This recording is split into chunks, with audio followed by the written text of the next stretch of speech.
Are you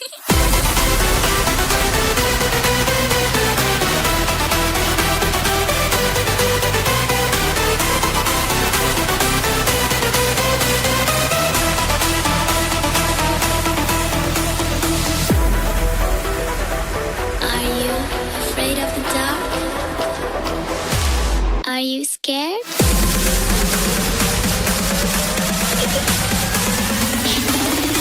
I am you.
Hello, everyone. I am still trying to figure everything out.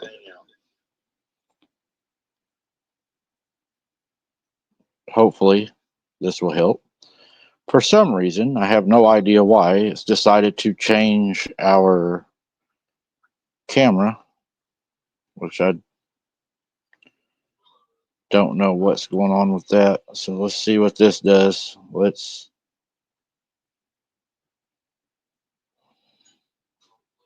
Maybe? No, still not going to fix the issue, is it? Oh, maybe this will do something. There we go. Oh my goodness, guys. I've been fighting this. It was stuck on the countdown. It would not come off of the countdown. I don't know what it was doing. Hello, Mr. Tyler 420. How you doing? My goodness.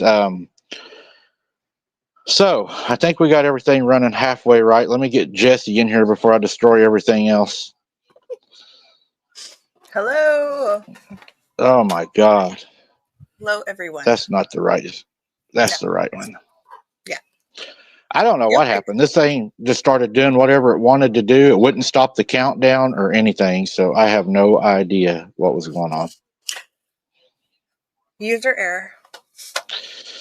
Yeah, it just about was this computer out there in the middle of that mud hole. I tell you what, it pushes me sometimes. It really tests my patience. Yeah.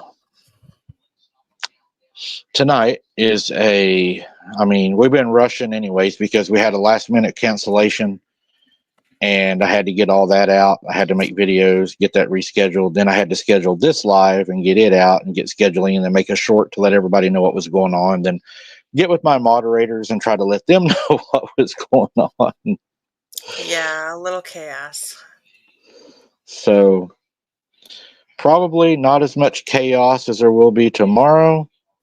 We are having a back-to-back live tomorrow, everybody, and we'll explain that in just a second so everybody knows what is going on. It is Jesse's fault. Yes, the grind is real, Segador. Segador, I just about ground this computer right out there in the mud hole. Just about spiked it like a football. I mean, this thing, it was just like stuck. It wouldn't do nothing. All it wanted to do was play the countdown. Yeah, I think they were just kind of having fun with you, though. You notice everybody's talking about they're going to learn how to count by the end of the show. I couldn't even see I couldn't even see what people were saying. All I had was one screen the size of my computer with the countdown and the music. That's all I had, and it just kept repeating. Yeah, Jim's like, I'm suffering from deja vu. We're all suffering from deja vu. Guys, you have to watch this at your own risk. I am not responsible for seizures or mental breakdowns, anything. I was going to say, at least there weren't flashing lights, you know. We may have some flashing lights all right here in a little bit. Oh, yeah, the storms. Yeah, ambulance. But yeah, I tell you what, guys, it stresses me out. Guys, if you are in these storms and you're needing any kind of roof repairs or anything, you can get a hold of Larry Fisher at Fisher and Sons Roofing. There's the information to get a hold of him. And as always, he will help you with their insurance, all that. He knows how to do all that. So get a hold of Larry. He will definitely help you all out with your roof.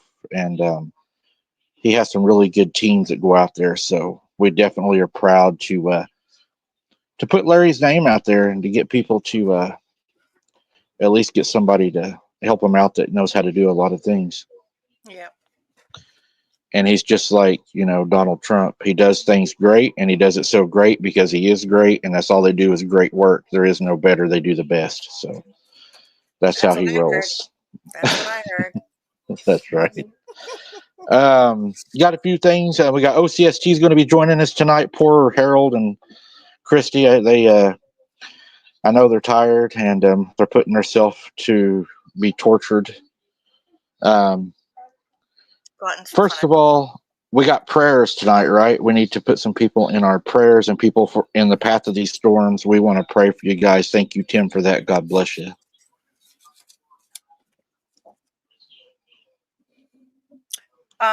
Yeah. Continued prayers for Connie, Letitia and Barton Nunley. Prayers for Lisa Ann's sister, Carolyn, Hubot, Randy, Lindsay and Tony Merkel, Emmy Tong's sister-in-law, Tanaka.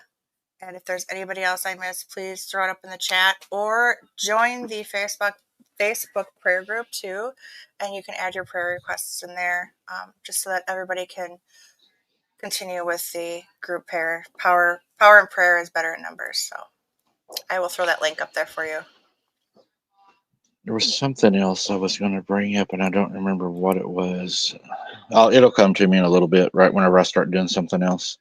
What was I? Guys, I made a decision today after speaking with an individual that's in our chats a lot, and I'll let y'all know what I've decided to do. Now my light don't want to work. I have no idea. There it goes. But anyways, it's going to be one of those days. Anyways, you all know I had the other channel, AI Seeking the Truth, and one of our viewers had been talking to me about it, and they noticed that I do not have. I know this camera looks a little weird because I'm running so many screens. I may not be looking directly at it, but I've got 3 screens in front of me, guys. So I can see you guys even if I look like I'm looking away. One of the things I decided to do is I have turned that channel over to another individual that's going to be running that channel. I may from time to time drop an encounter in there when I get time. To be honest, running Wide Open Adventures and Abnormal Investigations, as much as they're both growing right now, I don't have time to do 3 channels. It was just, there was not enough time. And I hate to see that channel go to waste because there's a lot of people over there and there's a lot of good content over there. So I worked out a deal with this other individual that's going to be running it. And I'll drop something in there every now and then when I get a chance. I'll still be there. It's just I'm not going to be running it. Somebody else is going to be running it, and that person is going to do a little bit different work, I think, than what I did. I think it'll be a different look. So you guys be sure to go check that out. It's AI Seeking the Truth is the name of it. The name the name is staying the same. I think so. Yeah, I believe the name's going to stay the same, and we're going to see where that goes. So go check that out, guys. I think you're going to enjoy it. It's going to be a little different look, but at least it gives me time to focus on Wide Open Adventures and Abnormal Investigations. Both of those channels are growing so fast. They're just taking a lot of my time. Wide Open Adventures had another video drop today at 7:00. Go check it out. It's pretty cool. This Friday coming up is a scheduled, weather permitting, boots on the ground at 8:00. No, not 8:00. It's 8:45, ain't it? I believe it's 8:45 that I will be going out because 8:00 now and 8:30 here is still pretty bright, and I don't want to be waiting for it to get dark. Tomorrow, this is going to be the kicker, guys. Tomorrow night or tomorrow day at 5:00 p.m., we're going to have the 401 files on. We had to reschedule tonight due to a scheduling mess up. He is on a whole different time zone than what we are, which would have put him late into the hours. And so what we've done is we've moved it. So tomorrow at 5 p.m., you're going to get an early live at 5 p.m. with the 401 files. After that live, tomorrow night at 8:00 p.m., you're going to have D.A. Roberts is going to be on the show. So you're going to get a double live tomorrow and a live tonight. So I think that's going to be a pretty cool one. Everything works out. Have a back-to-back live. What do y'all think about that? I've had some people tell me they like and don't like the new music at the beginning that I've used on one of my videos. The little girl that says, "I can see you from behind." Do you guys like that music or not like that music? Let me know in the chat if you want to hear another music, or if you want me to go back to the old one. What do y'all think? Let me know, because I've got some people reached out to me on that. I kind of like that. It's like creepy and abnormal. I don't know. Right. I like it. Everybody's, there's been a lot of mixed reviews on it. I like it. Who said it's a bit something? Man, chat's flying. I got it set on 3 seconds too. It's Sorry. yeah, it sounds creepy. Black Eyed Kids theme. Yeah, I don't know. That's kind of why I like it. It's like, yeah, it's creepy. Victoria doesn't like it. I've seen a few people that don't like it also. Oh, a bit ravey, Belinda says. I'm not sure if I like it or not. I would like to know who wrote the song. The song's not. It comes through me being a creator through YouTube. They give us songs that they buy the licenses to that we're allowed to use. So that's kind of how that works. I'm going to go ahead and bring OCST in here, I guess, and go ahead and finish that thought. I was just going to say, you're not a pizza. You can't please everybody. So. That's Hello. right. How are you all? How are you all doing tonight? We have a second win, so we're doing all right. I guess I'm good. He speaks for you, huh? No, I mean, we were sitting here talking about it, and he goes, "You want to do this?" I was like, "Well, I guess, whatever." It's a lot cooler in the living room than it is in our bedroom right now. How's the weather by you guys right now? Right now, it's okay. I don't have the weather on my phone because I'm in chat, but I'm gonna have to switch to the weather here pretty soon just to see. I can just open I don't like to look out the curtain. Right. As long as y'all miss the tornadoes, that's the main thing. Well, the funny thing is that I actually got off a little bit early today and came back home and worked from home just in case something happens, since I'm the only one that's got a driver's license. And if we had to go hit the storm shelter, I didn't want to leave all my family in the lurch. So I got to drive from the Oklahoma City area to home today. And then by the time I got home, it was like almost 4:30, and I was like, it was still clear sky, but you could see the storms go up everywhere south and east of us. So I was like, wow. Yeah, they was blowing up everywhere. My second wind. Oh. I thought it might have been a Camel cigarette. It's raining? Yeah. Oh, Colton just says it's raining. My favorite. Thanks, Roman. Yeah, I used to smoke. I used to love those Camel 99s. That's what I used to smoke, and the Camel Crushes. But I did the Camel Wides. oh yeah, Yeah. yeah, I like Camel. A lot of my family smoked Camel. And then the Turkish blend came out, and I was like, yeah, that's what I liked. I think that's what the 99s were, was the Turkish blend, kind of on the light side. mm-hmm. Keep in mind, folks, we are not condoning or promoting smoking at all. In any case, Don't smoke. Start. It's a bad habit. It's a bad habit for sure. I quit now almost 12 years ago. So I've quit, started, quit, started, quit, started, quit, started. Well, I mean, I've smoked a few whenever I've got, anxious or something. But as far as, continual smoker, I haven't. But nobody likes a complete quitter, right?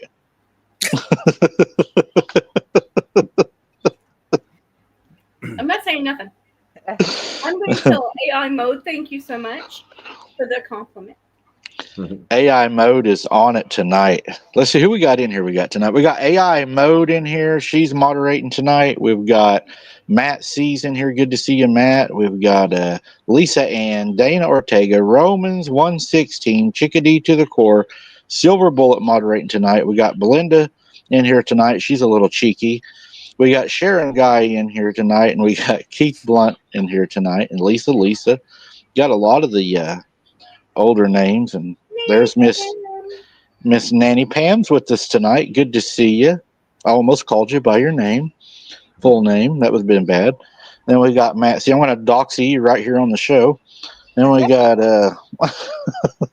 Pink Pixie moderating tonight. Good to see you. Beth Fuller's in here. I forgot to say this the other night. And YouTube, as you all know, They send you out a letter once a month if you're a creator, and kind of tell you what you're messing up on and what you're not doing right and what your algorithm is, where your viewers are at, what age groups they are, what you need to focus on, and blah blah blah. But they did send something in the letter today that I thought was pretty interesting. They said that whenever you have members of your YouTube, your actual YouTube members, the ones that are in green in the chat tonight, that you need to try to answer more of their questions to make them more involved in the shows, because they are, I forget what they call them, a support group pretty much, or something like that. That's what they were calling them. They're really big for your algorithm. I guess YouTube is looking at a lot of different things right now, like the likes right now. When we're pushing the likes are so important to the channels right now, because you have people that are mass reporting channels just out of jealousy where the channels aren't doing anything wrong. So if you can break 100 likes, that's awesome. That hits the algorithm. Now, if you have a lot of people on your channel, like, say you have a show one night and you have 400 people on your show, you want to at least try to get 90% likes compared to the people. That's what pushes you past, is the 90%, they said. So, I mean, it's hard to do. There's not a lot of people going to be able to do that. But I know my people will do that for me tonight. So if you don't mind, guys, smash the like button. It means a lot. Thank you to all of the subscribers and to all of our other family members in the chat tonight. We enjoy each and every one of you. And I make fun of everybody fairly. So, Yeah, at least you're fair that way. I'm fair. I'm an honest person. I'll attack them all.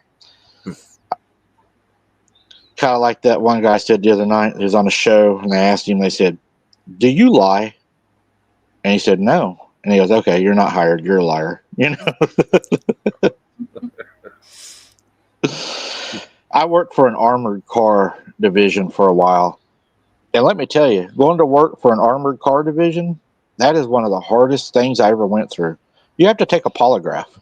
Even though the polygraph is not admissible in a court of law here in Oklahoma, they still require it to be able to get the job. And that's pretty weird to sit in a room like that with all that stuff strapped to you. And, Mm-hmm. that was pretty weird. In other words, don't mess up. Mm-hmm. Right. Yeah. Yeah. They move a lot of money from a lot of places. Yep. Yeah, I had to take one when I worked for a base. Oh, yeah. I've never had to take one, thank God. You probably catch it on, Christy, catch it on fire. Probably. I know it's not. Yeah, I'm not going to go there. Yeah, I know what you're going to say. You're just fixing to self-incriminate. Well, I was going to say, I know where I'm going if I don't change my ways, but hey. It's a joke, big joke. To Walmart. I can't afford to go to Walmart. And what do we got? 2 more days till Harold and Christy show their video they have caught. Just 2 more days. Yep. Today's Be Monday, sure to yeah. check it out. 2 days. 2 days. There's Sabrina. How are you doing tonight? I didn't get a message back from you, Sabrina, so I didn't know what to do. And I was worried about what we spoke about. So, because right now it seems like things are kind of crazy. Go ahead, finish that thought if you want, Jesse. Go ahead. I'm fine. Oh, I thought you were going to say something. Because you were like, you go, and then you stopped. No. Yeah, no, I'm good. Okay, so Not in my you're brain, good? but I'm good. I'm good. Yeah. All right. Oh, Hey, Jess, did you get some good sleep last night, today, whatever? Just asking. I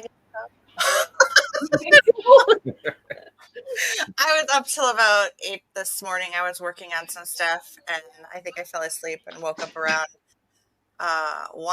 12 o'clock or 1 o'clock or Did you something. say you were up until 8 this morning?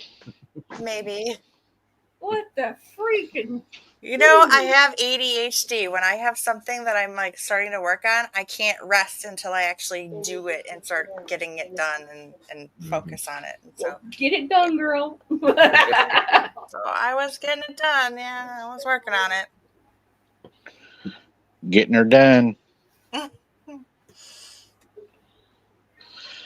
Well, guys, tonight we have a werewolf encounter from Sweden. I don't think we've ever done one from Sweden. I don't remember doing anything from Sweden before. From Sweden? From Sweden. Sweden. From Sweden, y'all. So this should be an interesting one. I hurried up and put it together because I didn't want to cancel last minute because I knew everybody was wanting a live tonight. So that's why I have 2 tomorrow back to back, which will be, I'm sure. I guess I could get Harold and Christy into tomorrow too. We could just do it back to back. I'm sorry. Maybe for DA, it gives me a chance to work on stuff for Wednesday's show. I'm ready for Wednesday's show. That's I going know, to be 4:30, and if you have a live at 5, there's no way I can get from one. Yeah, no. Yeah.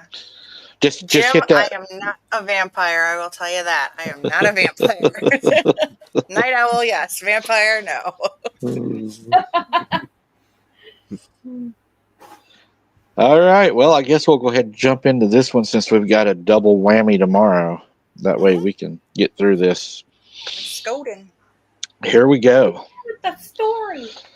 The story time. Everybody's going to be screaming at me here in a second to do the story. Get on with that. No. Sabrina says, Belinda, I'm real confused. Oh, wait, was Mike talking about the side eye guy? Who's the side eye guy? Did I miss something? I've missed it. I actually missed that. Belinda. I think I missed something. Oh. I don't know. I don't know. I don't know, people. I don't know. Don't see Belinda's comment. You better hurry up and record that because I hardly ever say I don't know because I usually know everything. Okay, Pinocchio. Don't say. So how's your back feeling today, Mike? My shoulder and my neck still bother me. I have an injury from where I made an arrest and ended up getting hurt at the end of my career. So on these kind of days, my shoulder hurt. I have nerve damage and a compressed disc. So on these kind of days, it'll hurt up my neck and then down my shoulder and into my left hand and stuff. So, yeah, it can give me migraines and stuff. And then my knees hurt, of course. That's just from being old and playing sports, you know, football, basketball, track. You pay for it later on. Yep. Oh, I must not have seen it because that must have been. Oh no, I did. I missed the comments. Okay. Yeah, we'll talk. Yeah, Sabrina. Yeah, Sabrina, yeah. I didn't want to cause that to happen to you. So if that makes sense. Yeah. We can talk about that off, not on the show. All right, so what we got here, and I think it's going to be a good one. We got an encounter out of Sweden.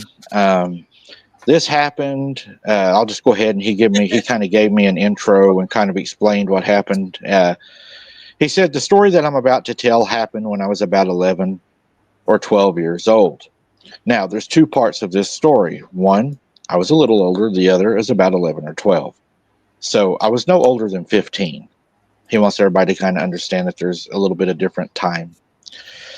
He said, I lived in central Sweden. My parents had been divorced for many years. And on the day of this encounter, me and my younger sister was visiting our dad at his farm, where he was raising slaughter pigs for one of the country's bigger meat producers.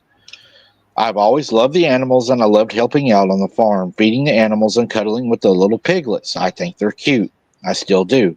And a lot of people, he said, don't realize this, but pigs are actually one of the smartest animals you can own, he said. My dad had built this pig housing just a couple of years before. I will quickly explain the layout of the building.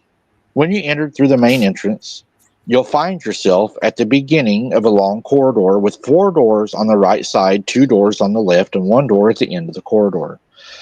leading out to the back side of the building. The first door on the right led to the office of the staff room, and the second door on the storage room. The following two doors on the right and the last door on the left led to three, what we called the pig stables. We called them the stables number 1, 2, and 3. Pretty simple, huh? Each with 48 separate pens where the pigs were housed. The first door on the left went to the barn where we stored food and straw for the animals. The way that the farm worked was that we received pregnant sows all week, or before they were expected to give birth, or right at giving birth. And when the piglets was old enough, the sows were sent to the farms to rest a few months before they were impregnated again. The piglets stayed with us until they were old enough to be sent to slaughter. So, pretty much sounds just like a working pig farm. It's kind of like what they do here, I think, in Oklahoma, too. Yeah. He says, now back to the story. The day of my encounter was a very cold winter day.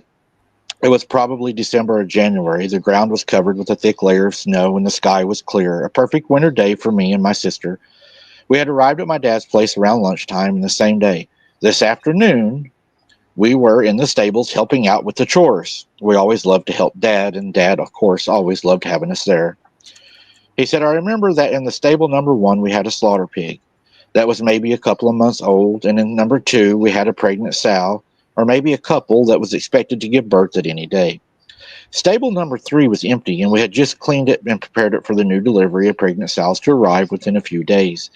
I remember my sister being so bored this day because the one thing that she did not like to do was to clean up the pig poop.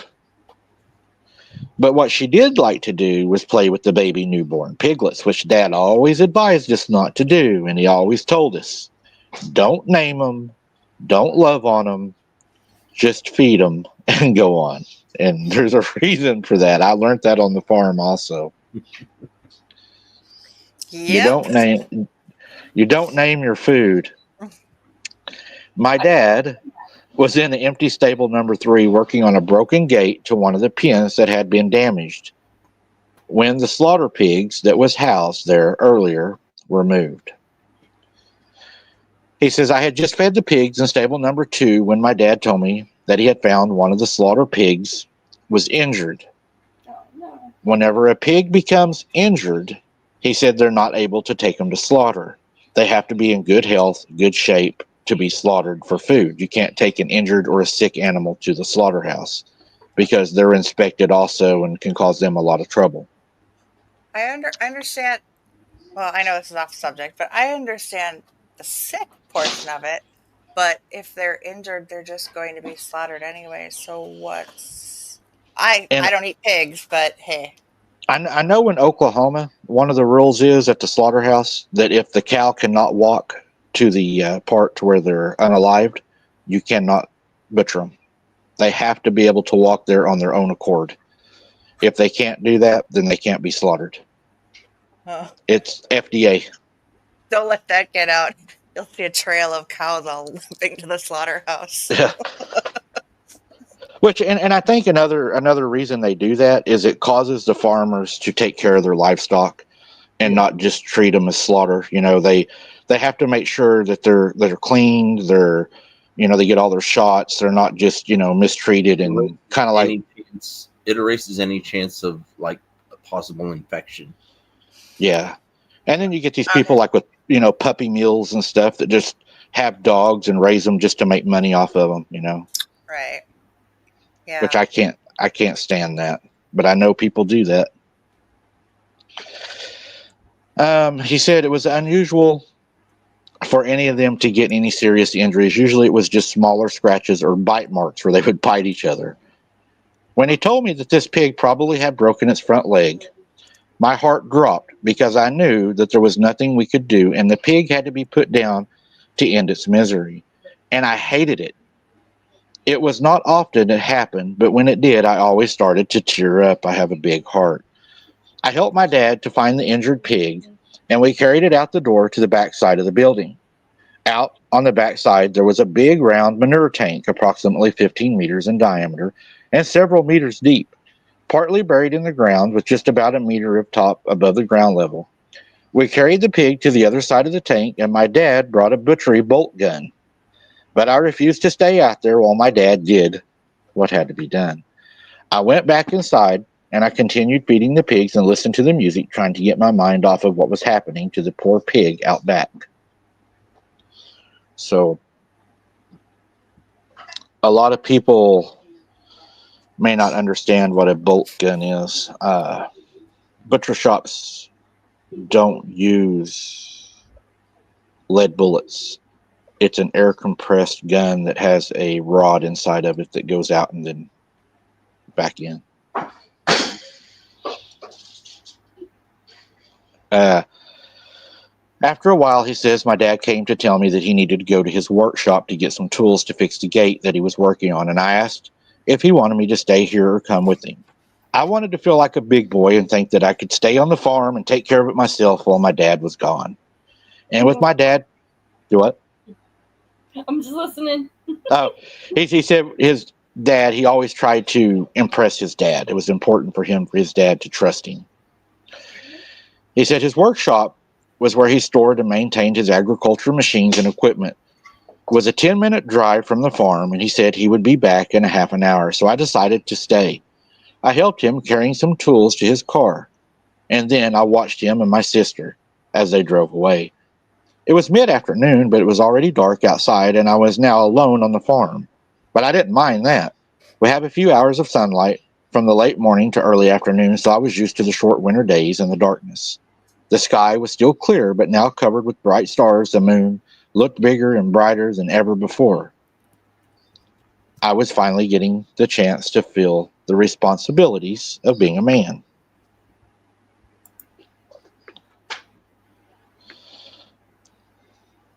He says, I went back inside the staff room to eat one of the sandwiches my dad had brought for us. After that, I went back to start cleaning out the pens in the stable 1 and 2. The stables had slotted floors that could be opened to scrape down the feces and the straw, which was then automatically transported out to the open manure tank on the back side. Because of the freezing temperatures, I first had to go out to the back to start the circulation pump to keep the liquid manure from freezing in the pipes. He says, I went out the back, opened the hatch to the control panel, and started the pump. I closed the hatch and looked across the manure tank, and the pig laying there in the snow, the one that my dad had taken care of. He had just left out back in the snow for the predators. A dim light shone through the windows from the lights inside, and from the moon it lit up the area. The snow under the pig's head was now colored in red, and I actually felt a bit relieved that it was no longer in pain. He said, I went back inside, starting to clean out the pens, and after about a half hour I had finished the 2 stables. My dad and my sister was not yet back from the workshop, so I decided to go to the staff room to have a Coke from the refrigerator and to watch some TV until they came back. We still had some work to do, but I felt like I deserved a break, man. I had worked really hard, and it was time for me to kick back and take a minute. After a few minutes of watching some boring reality show, drinking Coke, and having my second sandwich, I remembered I had left the circulation pump on to the manure tank. I put down my sandwich and I went out to the corridor towards the back door to turn it off. I opened the back door, stepped out, and was just about to open the hatch to the control panel when I saw something moving in the corner of my right eye, just across the manure tank. I looked toward it, and immediately my heart stopped and my entire body froze with fear. What I saw was something I'd never seen before, and I really hope I'll never have to see it again. Over on the right side of the manure tank was a huge beast, leaned over the carcass of the pig that we had left out there earlier that day that Dad had to euthanize. The animal was faced away from me, so I couldn't really see its face. I could just see the back of it. But this thing was massive. It was large. It was covered in black hair. At first, I thought it was a brown bear, but this thing was way bigger than even a brown bear. The way it was built was like a man. Picture Arnold Schwarzenegger on steroids, 10 times bigger, covered in hair. But this thing had a tail. It was a long, skinny tail, like the tail of almost a rat. And that's when it done the thing I had never, ever thought I would see anything do. And if you're a butcher or a hunter, you will understand how hard this is to do. It reached down, picked the hog up by her head, and twisted her head completely off. Oh my gosh. Gross. It then tossed the head to the side, put its back over its knee, pushed her down. I heard the spine break and the ribs breaking, and then twisted it apart right in the middle. And that's when the other two walked up and grabbed their pieces and went toward the woods. He had divided it. Oh my gosh. Gross. Yeah, so I mean, being a hunter, to be able to grab a full-grown sow and to just like do what it did, that would be impossible for a man to do. That would be like a lot of strength just to pick it up. I mean, just to pick it up by its head. Yeah. That would be. And I would assume that it probably, whenever it took it apart at the midsection, it probably used some claws. I would say that it was probably using claws. It probably didn't just twist it. It probably done a little bit of ripping. Mm-hmm. So, Do you think it actually like? I'm wondering. Well, I'm wondering if it actually rips it or if it actually cuts it with its claws. Because just like the other, I've seen other carcasses that have had strange cuts on them and things ripped off of them. Their yeah, claws seem pretty sharp. I think it probably used claws. Because I think if you were to twist it, you would just keep twisting and twisting and twisting. Yeah, it had to have used its claws at some point to Slice rip right into the through skin. it. Yep. Yeah. Was it okay? Was it a baby pig or was it like a full, huge? Full-grown sow. Dang. Yeah. Schwarzenegger on steroids? Like, yeah, I could. Yeah. Okay. Suddenly, he said the other two picked up their pieces and they walked off into the woods. But I guess the boss, the one that had done all the work, he all of a sudden steps back and raises his head into the air and starts to sniff in my direction. Here we go again. I would guess maybe this thing was 220 or 240 centimeters tall. It turned its head slightly to the right, nose toward the sky. It opened its mouth and tossed a piece of meat into his mouth and crunched the bones like you would eating a Dorito. It was nothing for him to crunch through the bones and to eat this huge piece of meat. Can I interject for those Sure. that don't know? That would be about 7.87 feet. I was wondering who was going to do the math. I thought about it. Yeah. You go, Jesse. I mathed it. You go, Jesse.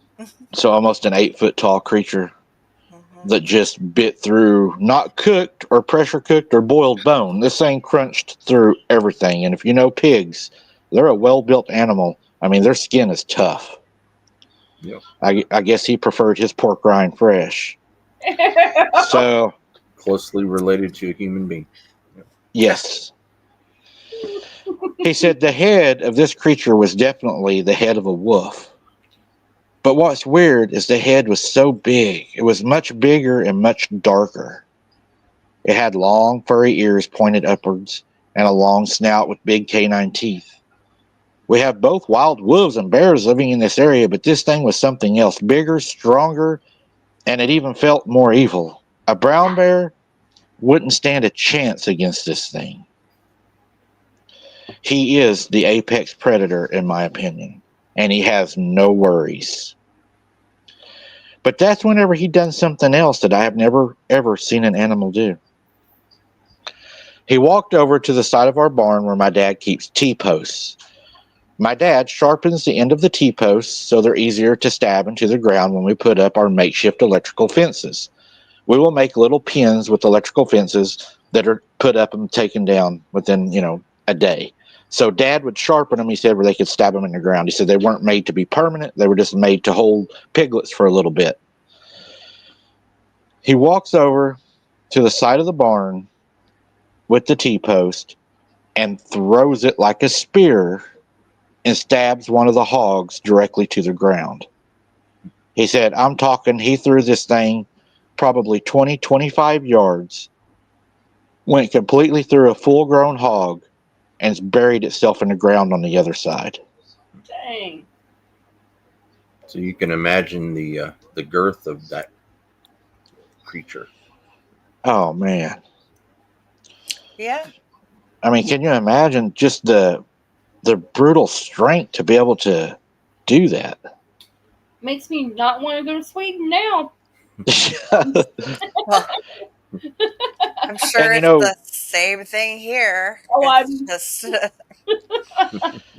and, you know, even with him doing that, the strength and everything, but then if you look at it, look at the intelligence and to be able to use a weapon and to be that accurate. Yep. Yep. He said the hog let out a short but quick cry, and that was it. But then he started sniffing the air again. And that's whenever he looked and he saw me. Dang. I froze and I couldn't move, or I wouldn't move. Finally, I found the strength to silently start walking backwards inside softly. I didn't want to aggravate him. I didn't want to scare him. I didn't want him to think that I was a threat. So I closed the door and I locked it. And I turned out the light inside so he couldn't see me through the window. I was hoping he would think that it was okay with me that he had the meat and I wasn't going to do anything about it. Even when inside, I tried to run through the corridor as quiet as possible to lock the front door as well. I didn't want to give that monster any chance to get inside. I walked back to the door to stable number 2 that had windows facing the back side where the creature were. I looked at the stable through the window of the door. The windows on the wall was about 2 meters up from the floor, and I could only see the steam from its breath rising in the air outside. He was now crawling along the building, hunting me inside. How did he know where I was at? You can smell him. Suddenly, some of the pigs saw me through the door window and started to grunt loudly. Soon they were all grunting very loudly, as they always do when they see a person at the door excited and hoping I was bringing them food. That's all they think about. I looked back to the window just in time to see the creature stand up and turn toward the window. And the sound of the pigs could only see the top of its head and the ears. And then I saw something that only I could figure a beast straight from hell would do. A boar's head raised above all the pigs, and it started snapping its teeth really hard, popping its teeth. But then I noticed the boar's head wasn't attached to a boar's body, that this werewolf was using it like a mannequin, popping its teeth at me with its head on its hand. So this thing is on purpose scaring the hell out of this kid. I mean, it's doing some evil stuff right now. That'd be enough to make me want to just take off running down the road. I'm locking up. Yeah. You want another pig? So He says, I'm curious what his dad's going to think when he comes back, knowing that he was trying to prove himself as a man taking care of the pigs. And I mean, hurry up and tell the story because I have a feeling it's what's going to happen. I think I would have to tell my dad that if he didn't want the pigs to get ate by a werewolf, then he needed to hire somebody to hunt these things down because I wasn't going to hunt them down. I'm done. I'm done. Okay, anyway. He said, I quickly sat down on the floor in front of the door, and now I silently started to cry. I started crawling on the floor back to the staff room to get to the phone and call my dad. I remember this was about as hard as you can crawl when you're weak. Picture almost not being able to move because your muscles are so weak because you're in a full-blown panic attack. I reached the door and I realized that there were 2 big windows in the staff room that didn't have any curtains or blinds. I didn't dare want to go inside there, risking that the creature would turn up on one of the front side of the building and see me through the doors to the staff room.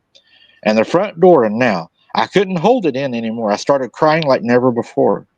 I was sure the monster was going to get inside and it was going to tear me apart like I just watched it do to the pig. And if it did, it would hear me crying and rip me apart even more because, an injured animal causes another animal to attack it even harder. So I was afraid that the more I would scream and fight for my life, the more violently this creature would attack me.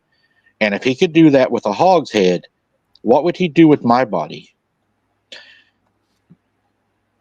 So I suddenly was sitting by this door that I had my back up against, and the damn handle of the door started jiggling violently. And something tried to push the door open into my back. I screamed, and the handle turned again, followed by 2 loud thuds with an attempt to break the door open. I was sure at this point I was going to die. Isn't it amazing how he took a T-post and he threw it like a spear? The intelligence they have, it's not just trying to break the door open, it's turning the doorknob. They know to turn the doorknob. Yep. It They know how to get to us. it's still always that, and I think somebody else mentioned it too in another show, but it is that scene from Jurassic Park where the velociraptors open the door, and it just gives them that intelligence and that humanistic thing, and that's what I imagine every single time I think about these things doing stuff like that. How creepy and eerie and scary that is to think about. Mm-hmm. Oh, and knowing that if it opens, that you're probably going to be dinner. That, Yep. yeah, it can open that door. There's nothing stopping it. He said when the door handle was released for the second time, I heard hard knockings on the door. And thank God I heard my dad's voice calling for me. I rushed up to him, unlocking and opening the door and telling my dad and my sister to hurry inside and locking the door. They did hurry inside. When I turned to my dad, he saw that I was crying and asked me what was wrong. I told him the whole story of what I called a werewolf, and he looks at me, not saying, then he looks at my sister. He looks back at me and asks me if I'm done feeding and cleaning the pens, and I nod. He nods back, thoughtfully looking down at the floor for a few seconds, and then back to telling us the rest of the work can't wait until tomorrow, and tells us that we need to do some work. And then he says, I want to take you all to the house. I will finish the work. Before I could tell my dad what had happened, he put his finger to his lips and he said, shh. They can hear you and they understand you.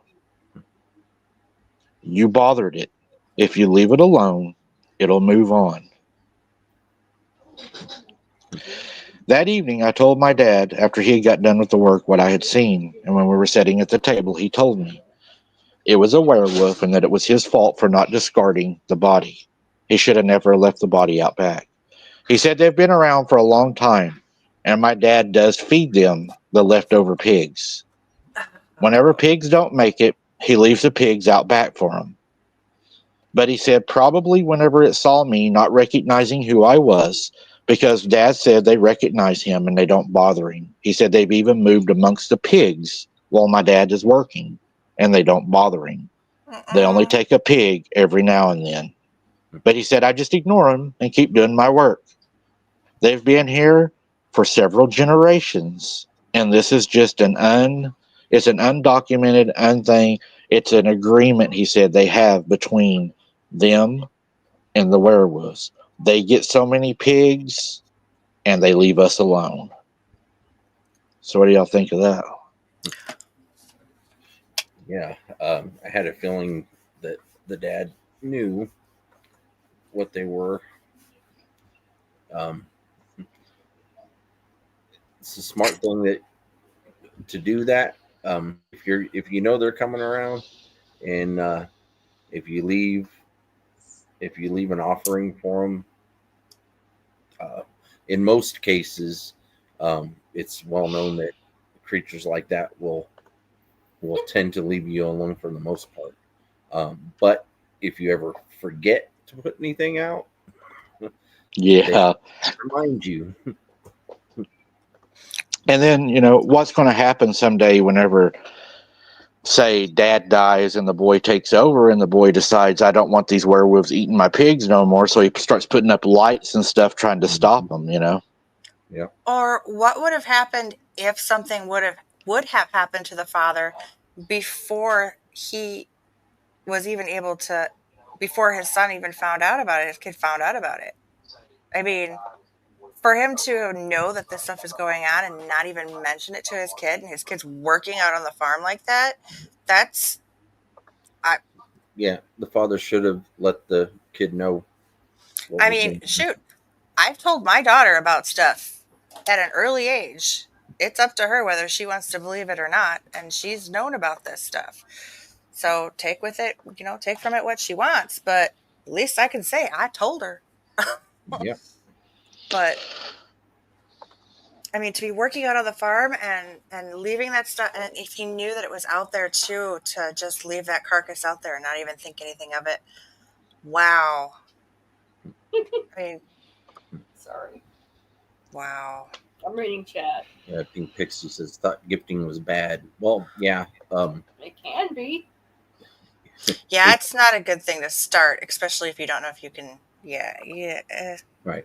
But in cases like that, the man, the father, putting the dead carcasses out. Now he's not going and offing one on purpose and then leaving it. He's leaving the already passed carcasses. But still, And it also kind of sounds like too that there was an agreement generations before, and he was just keeping the agreement going instead of fighting with them.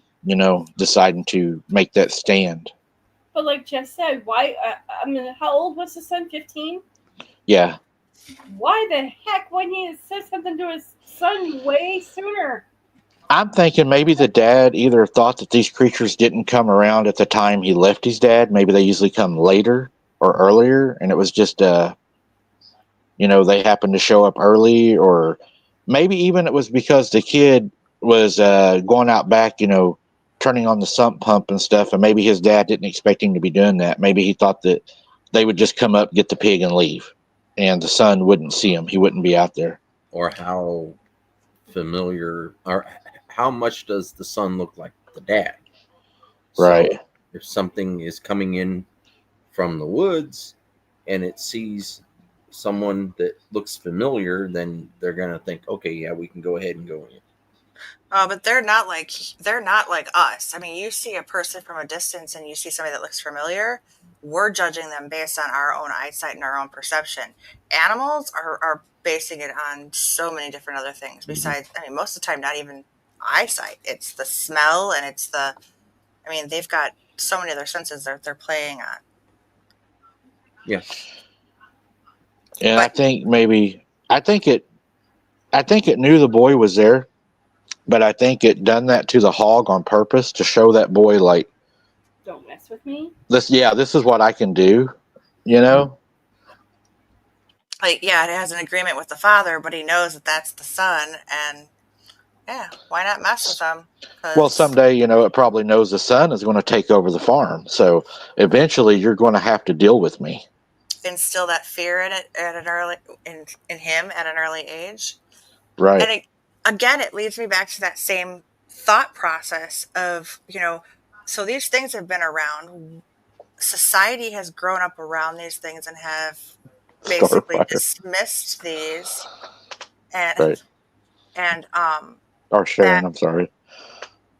they have basically dismissed these creatures in society, and so for people to actually come across these guys and say that they've actually witnessed something, and they're shunned, and everybody's looked at like they're making things up or crazy, or because nobody else knows about it. It's that same theory. So the elders knew about them, but what happened to those stories? They didn't pass that information down to the next generation and the next generation, or those stories were passed down as just pure myths and fable and story tales, and nobody took it into consideration that they are true and to heed the warnings.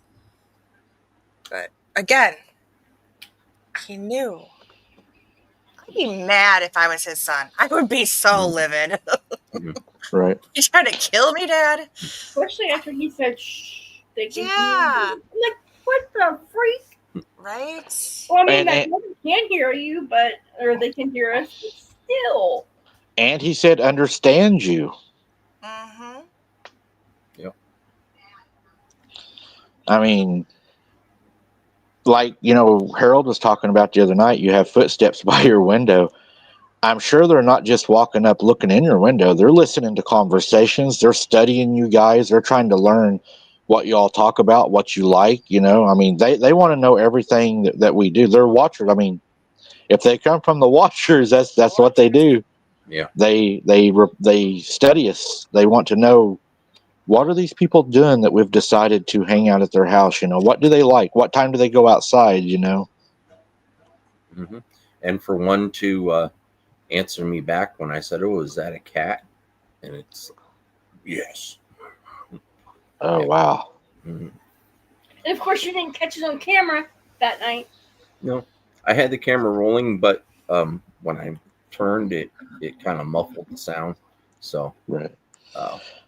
but yeah, That, and if it they- said sorry. it answered back when I said, "Is that a cat?" Immediately it goes, "Yes," right behind me too. That, and if they can gift us a mole after we told them to take care of the moles for us, not once but twice. Yep. Can you imagine?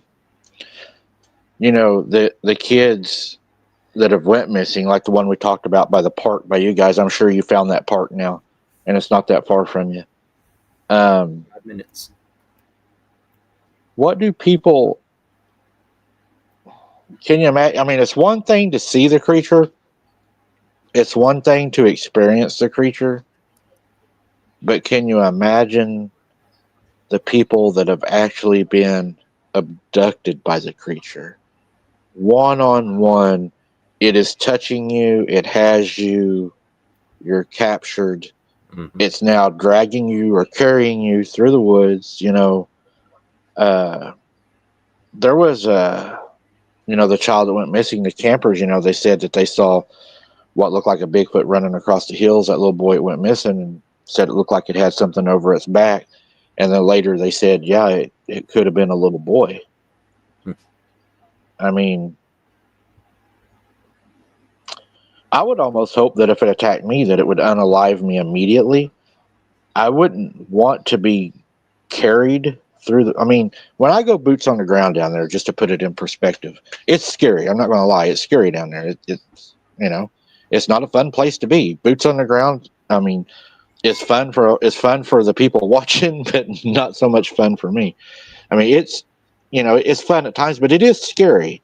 I mean, there's parts of it that sometimes you don't want to do.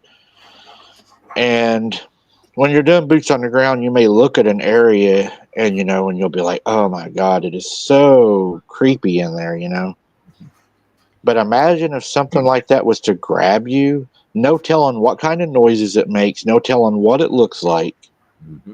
and it's dragging you through all that scary stuff in the middle of the night. And then who knows? I mean, it may start dragging you and you look, and then there's other ones following. I mean, there's a pack of them has you now. Yeah. Like the one standing next to me, it could have easily grabbed me and pulled me over the fence, but the other one was like, no. So, I came that close. Right. I think there's actually a story out there about a young, or well, she's not young anymore. She's an elderly woman, but she had been abducted as a child by a Bigfoot and off the side of the highway and was being drug into the woods.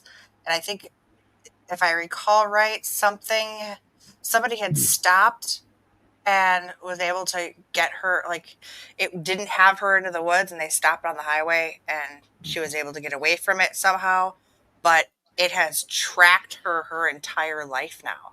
Mm-hmm. I have to find out where that story, I know I heard that story. Yeah, there was one case outside of Lawton, Oklahoma. I believe it was in the 70s, if I'm not mistaken. But there was a approximately 15-year-old girl that would ride her bicycle through the refuge, and she was just north of Mears, and there had been reports of a large black bipedal creature that would roam those woods. Well, there was an eyewitness that said that this big bipedal creature um, grabbed her and drug her into the woods. Well, the police showed up and they did their investigation, and they found the bicycle down the hill, and they found blood, and they did testing on the blood, and it was her blood. So Okay. they put her down as being kidnapped and harmed, and they never found her. Wow. So, Miss Dion, was your cousin abducted by a human? They think, or are you talking cryptid? And if a cryptid, send me an email. I'd like to hear about that. Maybe we can figure something out. We can dive into that. Um,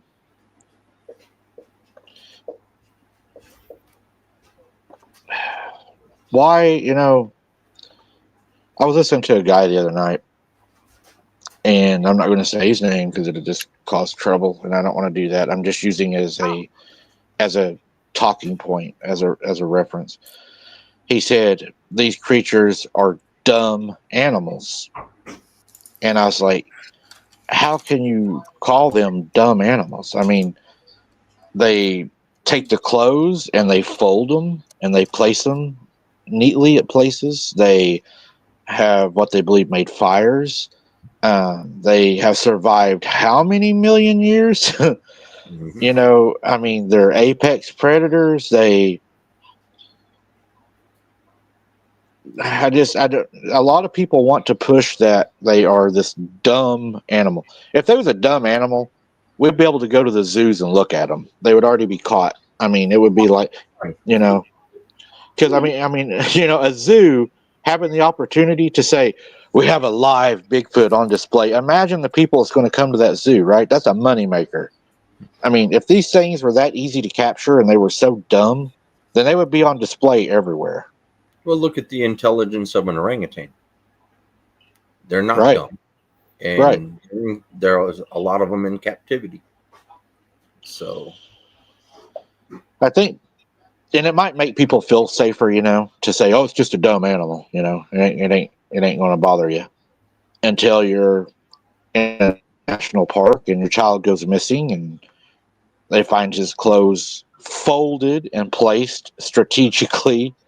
You know, a lot of people have even said that whenever people's went missing, that they've went out when they've done their investigations and looked for a child that may go missing, that they have found where something had actually been like living on or near their property and had probably been scoping out that child for a while. That it didn't just show up and go take the child, that it was planning. It had the ability and the thought process to plan the abduction. It was smart enough to say, okay, I'm going to stalk this kid. I want to find out when's the best time to take him, and 5 o'clock, the kid comes outside and plays. It takes mom, an hour to make dinner. So if I grab him right at 5 o'clock, I've got an hour to get through the woods as far as I can before they start searching for him. mm-hmm. Well, that's one reason why these things lay back and they observe. They observe because they want to learn your movement so that their movement is not interrupted by what you do. So there's a thinking process there. So if you're out in the woods, you're walking a trail and you spot one, it's usually hiding behind something and it's watching you. If it was a dumb animal, it would just walk out on the trail and be like, "Yeah, I want to eat you for dinner." You know, um, a lot of dumb animals do that. You have a question from Sabrina. It says, "Hey, Sabrina? what did you go to Cry Baby Bridge? I'm not even sure where Crybaby No, we Bridge haven't is. gone there. Okay. We haven't gone there. I'd planned on doing it a long time back, but I never got around to it. Yeah, there's a lot of places I want to go to. It's just, man, the equipment, the cost, and the time to get there, and then when you show up, there'll be a bunch of people there, and of course, people they start staring at you and wondering what you're doing out there when you're walking around the woods with lights taped to you, screaming, beating on trees and stuff. I mean, I don't know why that would worry somebody. And when I first started my investigations, the area I lived in, the areas where I could go and look, I wasn't allowed to be in at night. So it made it a little impossible to get around and do an investigation without people around. And then people are dumb. I mean, they'll go out there and like, oh, look, we got these guys out here trying to find Bigfoot. I'm going to dress up and go out there and scare them. What they don't realize is those guys looking for Bigfoot, they're carrying a lot of technology where they can see you really good in the dark. And if they see something that does not look human, well, I'll let people figure that out from there, what's going to happen. Yeah, like if you go into the wildlife refuge and you go in there at night, well, there's a lot of poachers that drive through. Yeah, that's the way it is down here too. I mean, you'll all be out there walking in this, Bigfoot suit or just whatever, and next thing you know, old Billy Bob turns on 6 spotlights on top of his 4-wheel drive, and you got 3 guys in the back, got their drink of choice, betting who can hit you at the furthest distance. Never mind. I'm not gonna... And then the guy in the truck, he loves these trucks, so he's like, you know what, y'all ain't gonna shoot him. I'm gonna run over him because my truck will drive through all that mud. And I can tell you right now, if you go to the wildlife refuge here in Oklahoma, southwest Oklahoma, at night you go camping there, you're going to meet a lot of military guys that are out there practicing. They're on their time off. They'll go out there and they'll take all their equipment with them, and they go out and try to spot things. So there's a lot of guys that aren't on the clock that actually catch a lot of people that are trying to poach. Yep, makes sense. And they're not supposed to carry their weapons, but they go out there with other types of weapons. So yeah. Like the night Sarah got slapped on the back, it was a while back. My uncle, I got 2 uncles that I had. One, I still call him uncle. But one of my uncles was an Army Ranger, and the other one was a Navy SEAL. And a lot of my family's military and were police officers. And my 2 uncles told me, they said, it doesn't even have to be a Bigfoot, but being a sniper in a ghillie suit and how close that they're trained to be able to get to you without you being able to hear them. My uncle's like, I could use my knife most of the time and not even make a sound against a regular civilian. And they're like, if we're able to do that being a human, imagine what these creatures can do that have lived out there all their life, that depend on being able to do that for survival. They don't go out on tours and then come back. They live it every day, every season, every weather event. They have to survive it. Yep. And that's scary when you think about it, because, I mean, if we as humans can do that, imagine what they can do out there, how quiet they can be. Or D.A. Roberts. I watched D.A. Roberts. He's got a hell of a show. Go check him out. he has said something since the beginning that I still agree with him about. Adaptive camouflage. I believe that they are able to use adaptive camouflage. Mhm. And if they're able to do that, we're the prey every time. You know, I mean, we're on the menu. Menu. Well, just think about the hair on them, how they could just real easily within minutes have twigs and everything stuck in there, and they can blend into it even without using their so-called cloaking. Um, they could just use their hair and stick leaves and twigs and everything in it, and they're going to blend into their environment. Um, real easy, real And easy. they're already going to smell like what it smells like down there. They're not, you know, I mean, there's some people that have, and I don't know what I think about this, but it does make sense. I've heard some people even theorize it. That smell may not be their smell all the time. It could be a defensive mechanism that they use, like a skunk. You know, do they smell like that all the time, or is that something that they're just able to do? Right. Don't know. It's interesting. You know, that's. I mean, if they use it like a skunk, I mean, that would fool a dog probably. You know, a dog smells it, he's going to be like, "Oh, God, it's a skunk." Mm-hmm. We smell it. A lot of times, we're going to think it's a skunk. So if you're sitting in your house in the summer and you got your windows open, and say Bigfoot wants to come up and he wants to look in your window, all he's got to do is let that smell off. Even if the dog barks, everybody in the house is going to be like, "It's just an old skunk. Smell it." And everybody stops looking because they smell the skunk. The dog's barking at the skunk. Now, if the dog barks and you don't smell nothing, you're going to go check to see what it is to make sure nobody's stealing your gas, tools, or whatever else. So maybe they've learned to make that smell to make us humans not as interested in the smell. And because if we smell a skunk, we don't go looking for it because we don't want to get sprayed.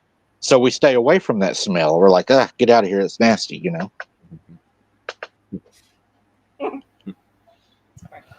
I've been sprayed by a skunk, Christy. Oh my God. Me too. Oh, it was terrible. I'm just thinking about Oklahoma and having your windows open, and that doesn't happen because it gets to be 1,000 billion degrees. And yeah, I don't keep my windows open very often. I got sprayed by a very large skunk. I did too. I puked. Yeah, me and my cousin had this bright idea one day. His dad had bought him a double barrel shotgun, and we was at Grandpa's. And we're out back, and there goes the skunk running from the chicken house, and we're like, "Oh, we'll kill that for Grandpa." So we chase it out there, and it runs underneath a piece of tin, right? So my cousin's like, "If you raise up the tin, I'll shoot it when it runs out." So I pull the tin up, something wet hits me across the chest, sprays him in the face and down the front, and it runs off. Well, we never shot the skunk because we were too busy puking. And we went to Granny's and up to the house, and she had an old bathtub outside that they filled with water for the dogs and the chickens and everything. And Grandpa gets the cans of tomato juice, and he's like, "Guess what?"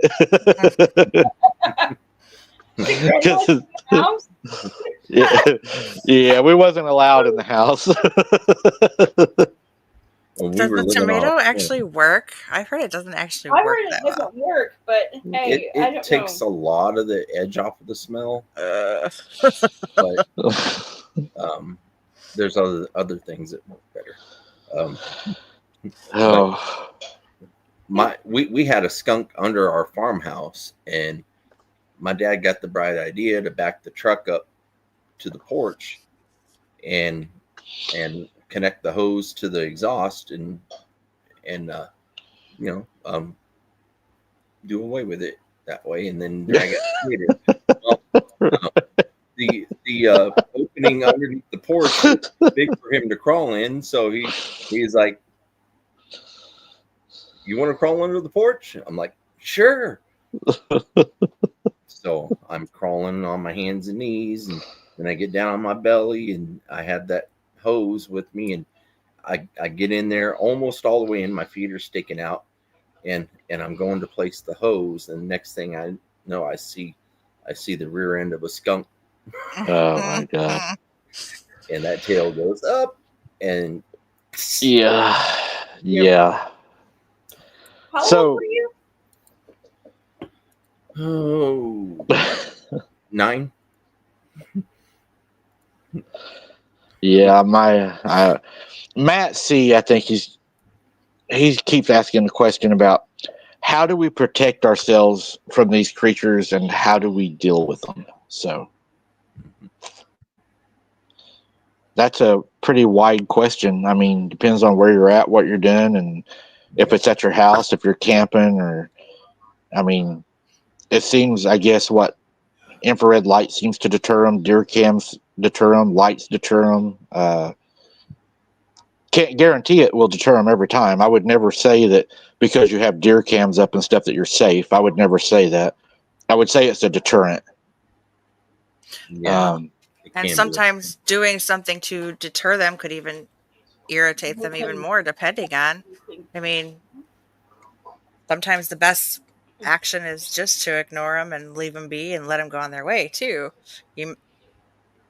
They might not even bother Yeah. you, but Usually, if you ignore them around you, they're not going to approach. But if you do something to uh, react to what they're doing, then that means okay, we got their attention. So let's continue doing what we're doing. But if you ignore, as long as they don't come into your space, um, they're either gonna just continue to harass you, like throw things in your direction, like Mike knows, or they're gonna keep making noises. Right. don't threaten to cut a switch. You should be good. Right. Yeah. Don't switch. Pretty much what Harold's saying is what I was told as a child. That's what Granny told us. Leave them alone; they'll leave you alone most of the time. They're going to throw stuff at you. They might harass you. I think that they are. Unless you enter their domain, then Right. their job is to get you out of there. So they're going to try to scare you away. And I also think that they're opportunists. If you have a child alone, yeah, they'll take a child. But if you're adults out there and you have a fire and you stay in your area, you don't go chasing them and provoking them and cornering them. Just let them do their thing and let them move on. I think 90% of the time you're going to be okay. Yeah, because you have to remember, you're the visitor. Right. You're in their territory, not in yours. Even when they're coming around your home, if you live out in the country like we do, we're in their territory. Well, but they're not. Yeah, everything what do you in the woods, that's theirs, not ours. What do you say about those creatures though that are coming into this? I mean, they're coming in. They're not just in the woods. They're in the cities. They're in the county. They're in. I mean, they're everywhere. Yeah, but see, wasn't the county or the cities at one point country? Well, it all was.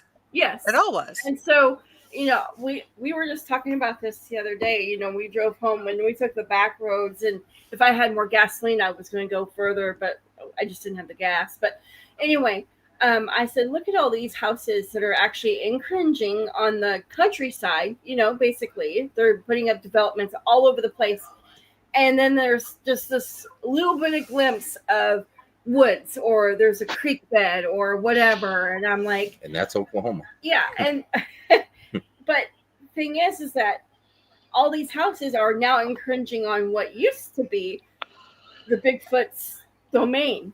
So the Bigfoots or the creatures or whatever are going to still be there. Even if there's just a little slightest, a little bit of woods or a little bit of a creek bed, and it's scary to think. But I was talking to Harold the other day. I said I would love to move in the country, but here it is. I'm thinking to myself, then you're infringing on their home, their whatever. We have just as right. We have just as much right to be anywhere on this planet as they do. Right. And so we're commingling, I guess is what more people need to learn how to coexist. that's what we're going. Right. Yeah. I mean, they, even though we may be able to go anywhere we want to, it's okay. Yeah. We're the top of the food chain, people say, but the only reason we're the top of the food chain is because we have guns.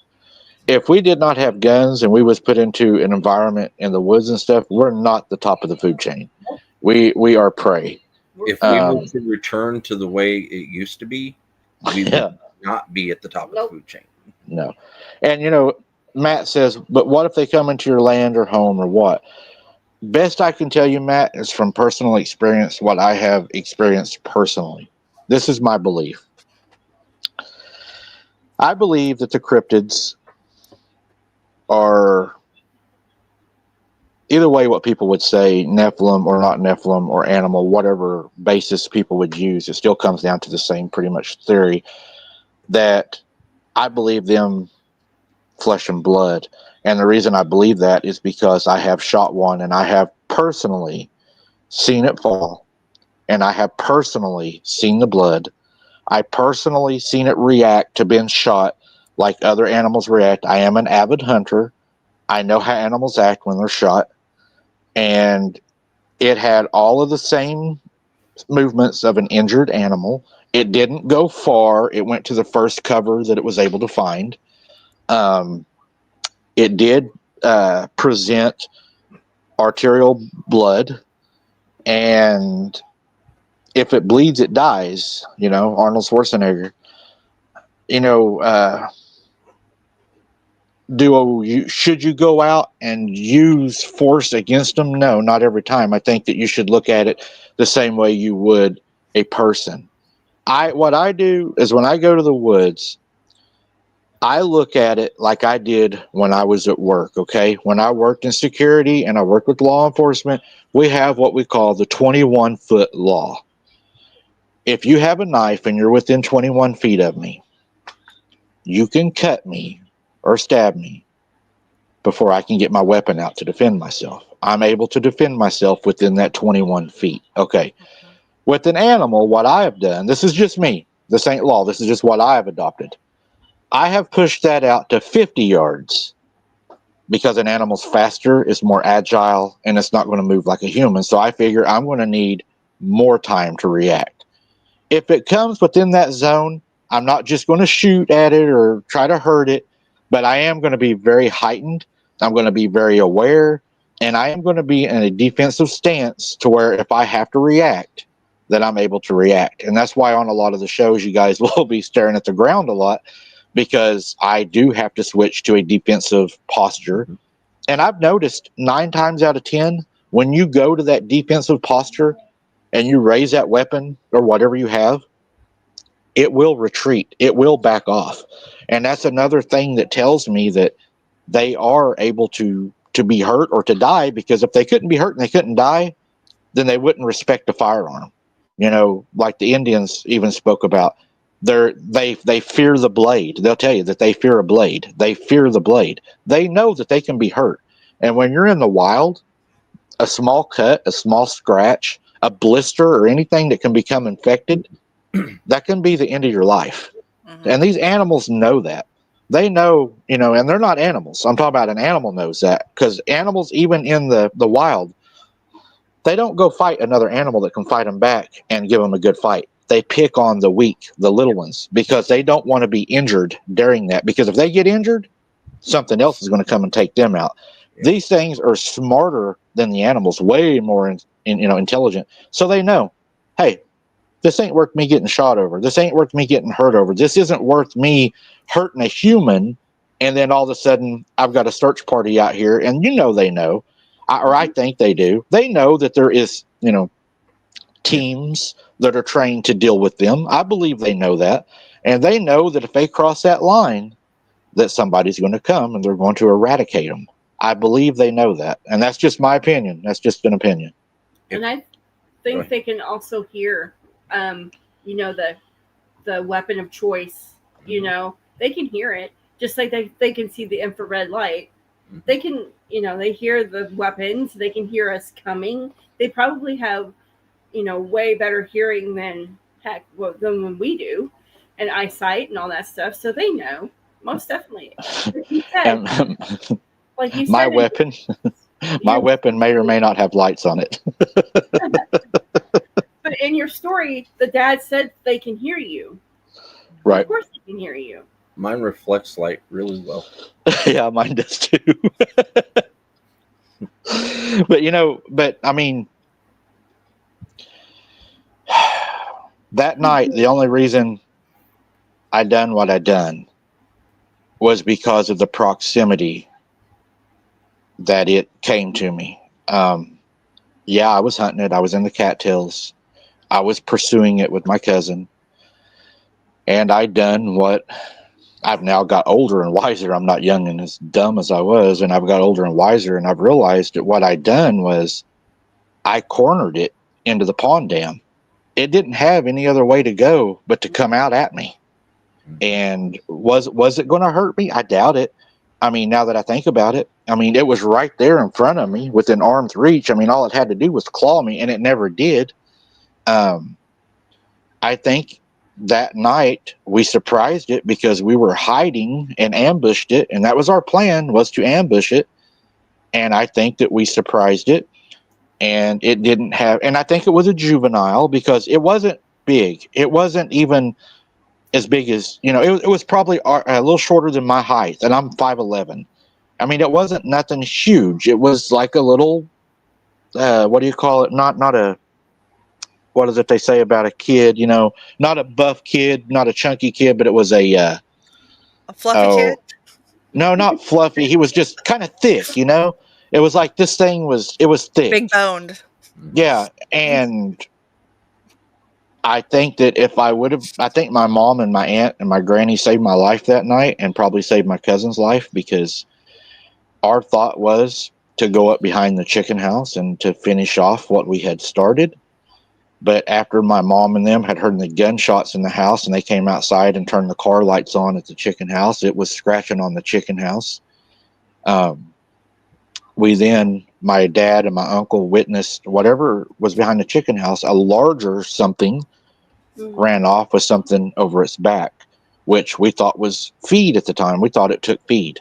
Come later on, my uncle said he believes that it had the injured one or the deceased one over its back. And if I would have went behind that chicken house that night, my uncle said we wouldn't have came back. Probably not. He said because that's probably where the parent was at, and it was waiting on you to come back there.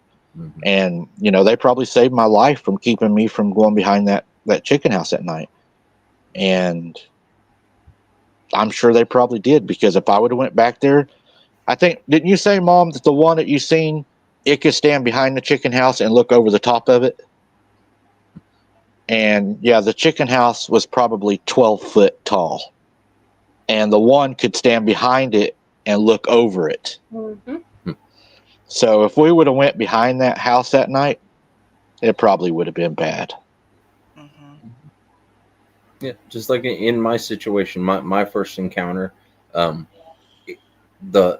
female Bigfoot shoving the other one, when knowing that the other one wanted to do something to me, that shows intelligence right there. That it was making a split decision on if I lived or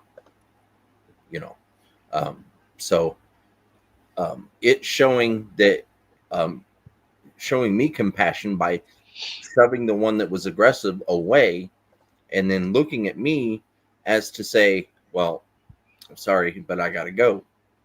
Right. And then it goes and shoves it again after it roared at me aggressively from a distance. That's intelligence. Mm-hmm. Oh yeah. And if you look at this, I was looking at this the other day, a crow, just a crow, most people say a dumb old crow. Crows ain't dumb. A crow will remember your face until the day it dies. But not only will that crow remember your face, he will tell the others about you and what you look like, and they will pass that on generations. That's how smart a crow is. I think people underestimate the intelligence of animals. And sometimes, you have to ask yourself, what is intelligence measured on? I mean, we, as humans, we've set a bar as to what we say we measure intelligence at, right? But if society was to collapse and society was to fall, there would be a complete reversal of where people have put that intelligence, because all of a sudden your doctors, your lawyers, your psychologists, and all of our, really smart people, most of them, not all of them, but most of them are not going to have survival knowledge to survive in the woods. All of a sudden the roles are reversed, and now guess what? The animals are the smart ones. They're the survivors. They're the hunters. They're the gatherers. I mean, it can all change just boom, that fast. Yep. And unfortunately, whenever something in the wild attacks you and unalives you, it's usually not fast. I mean, I hope if something ever unalives me in the wild, I give them a hell of a lot of indigestion that they remember. Another yeah, one takes spicy food, Jess. I'm sorry. I mean, like if you watch animals in the wild, when they attack something, they don't run up there with the thought process like we do, of a lung, heart, or something shot. They go up there with just, one, it's kind of like, the Wizard of Oz. They took a part and they went over there, and they took a part and they went over there, They just are there to ravage you and to maul you until you're no longer what that animal deems a threat. And they don't care how they do it. They just know that they're going to stop you from being a threat. Yeah, and then Mike was asking, well, Matt. Matt was asking, do they hunt in groups? Well, yeah. Yes. Oh yeah. They're a family unit. They believe in raising a family. So families learn to survive out in the wild by learning how to hunt as a group. You have most of the time, the men of the family will teach the younger boys how to hunt. So just imagine these things being highly intelligent, and their young ones are about to become an adult. Well, they have to learn how to survive. They have to learn how to teach their young ones how to survive. So when you heard the stories of how they herd animals, the Bigfoot will herd the deer. They create an area for that, a run for that deer, for those deer to go in. And at the end of the run, there's a couple of them waiting with clubs and rocks. So they plan things that shows intelligence. Wasn't there I read part of it somewhere, I didn't read it all, but wasn't there a theory that some people, that their vehicles were found on the side of the road with the door open and that person is gone? Wasn't there a theory that they believe that they may herd animals in front of vehicles on dark, deserted roads to get somebody to hit that animal and then to get out, and then you're missing? Yep. That's intelligence. That's an ambush with the thought process of kidnapping. Mm-hmm. Exactly. Yeah, because I think there was a story about I don't know if she was a human doctor or animal doctor, but had stopped. Yeah, she was missing on the side of the road too. Didn't you do a story on that? Yeah, her car was found. The door was open. She was missing, and I don't remember the full story. I've done so many. I think I got over 1,000 videos out now. Because that was around the same time that the grandmother ended up missing out of the car too, and the child was still in it. Alaska, yes, that was in Alaska, if I remember right. Yeah, it was Alaska. The child was found fine. Well, then, I mean, look at Oklahoma, and I believe another case is right down there by Harold. Harold's in kind of a hot spot too. Mhm. What was the name of that family? The family that went missing had the Satanic Bible, and they went up on that mountain. They ended up missing. I heard The dog. a little about it, but yeah, the family went missing. Yeah, the dog survived by eating its own feces for like a week. Yeah, I mean, I need just to look had a it little on bit here. I more don't into feel it like it. because I'm getting all kinds of reports from local people around here now, and I got a lot of stuff that's running together. that's what I do too. I've looked at so many cases that I have to be careful because I've learned that being on here was almost like being in the courtroom. If I make a mistake, then somebody's going to go back and make sure to try to correct you and make it look like you're lying, or you're trying to fabricate a story whenever you have thousands of videos out and you're trying to remember a specific encounter and it's not right in front of you. Are you all close to, and I don't know if y'all are familiar with this, are you all close to where I done the McNeilis video? Is that close to where you guys live? Do you know? Were we part of the McNeilius? Whatever. No. Do you live close to there? Pop quiz, Christy. I haven't heard. I don't know. So, I'm fairly new to this area, so I'm still learning. I'm trying to.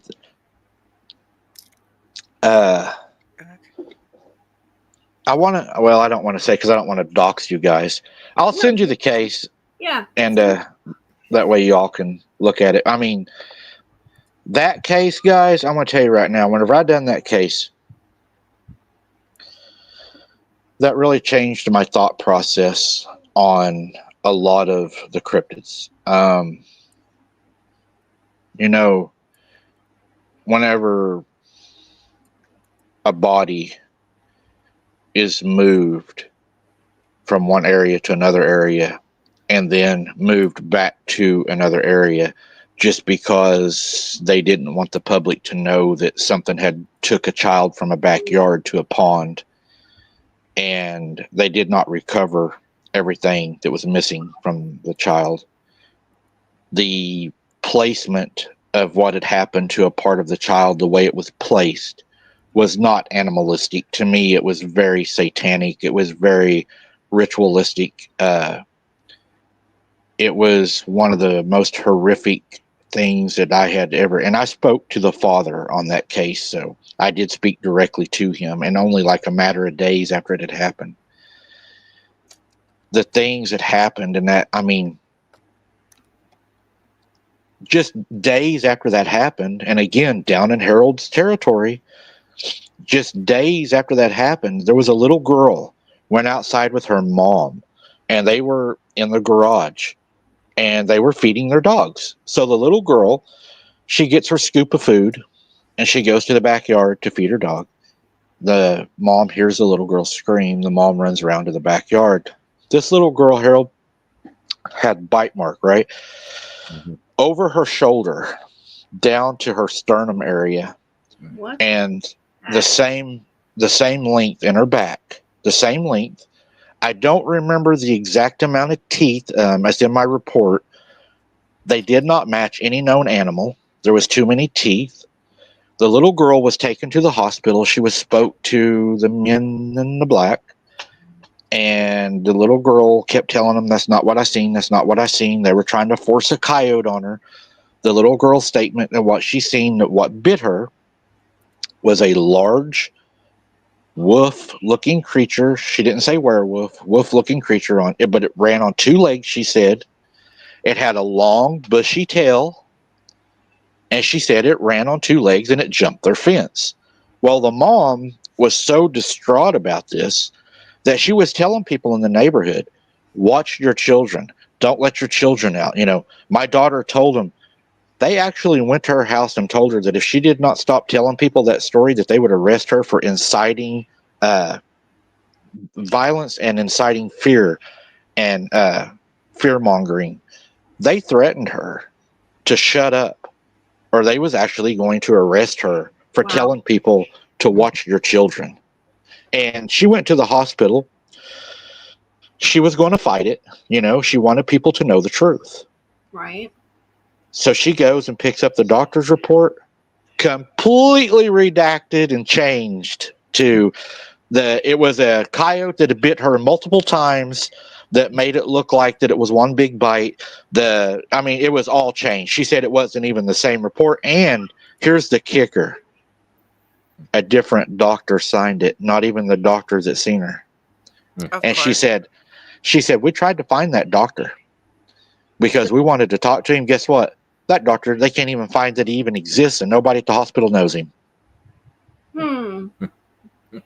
So if Amber is what Amber said, it was, it's close to Bixby. If that's Bixby's almost exactly 2 hours just straight east of us. Yes, be that area. Okay. 2 hours straight east of us. Yeah, I'm gonna look more into that. I have gotten 2 of recent reports of a large black wolf-like creature in the area. So, that people ask us, do you think that they will ever admit to these creatures? I agree with Travis Carpenter. We had that conversation. Among all the other reasons that they would never admit to it, the liability, the lawsuits, the losing the funding for the national parks, people wouldn't go. I think the number one reason is they don't want to admit to these creatures, because if they admit that they exist, then our corrupt and evil people, I'm not going to say names at the top, they would have to admit that the Bible was right, because that would prove the Bible right. And we know that they're not going to do that. That's, Travis Carpenter. I'm just going to say, when he comes on the show on our next one, Harold, you're really going to enjoy this one. He's going to talk about the inside sabotage that went on against the people that had found the evidence, how far doctors went, how far even people on the inside.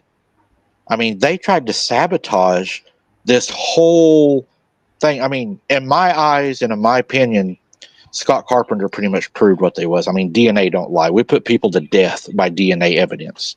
Mm-hmm. And they had the DNA on, not just DNA from one lab. They had sent it to separate places, and they had all concluded the same thing. Yeah. But we also know that money talks. You go to somebody inside of an organization. I'm not saying that's what happened, but theoretically, you go to somebody and you say, hey, we'll give you $6 million if you say Harold's a liar, that Harold made it up. Money talks. Yeah, we'll make sure that your kids and your wife and your family, that they never have to one again. Christy's like, where does he sign? But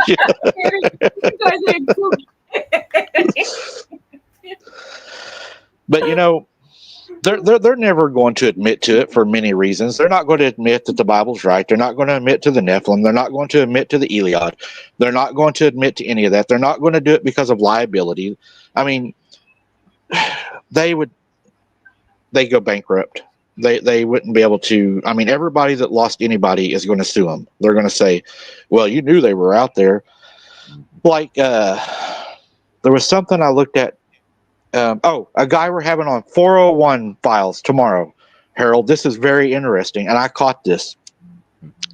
One of their hot spots in Europe, right, in the UK, just happens to be a national forest. Cool. A lot of people theorize that the national forests weren't made for us. They were made as preserves for these creatures to live, to have somewhere to stay. Mm-hmm. Yeah.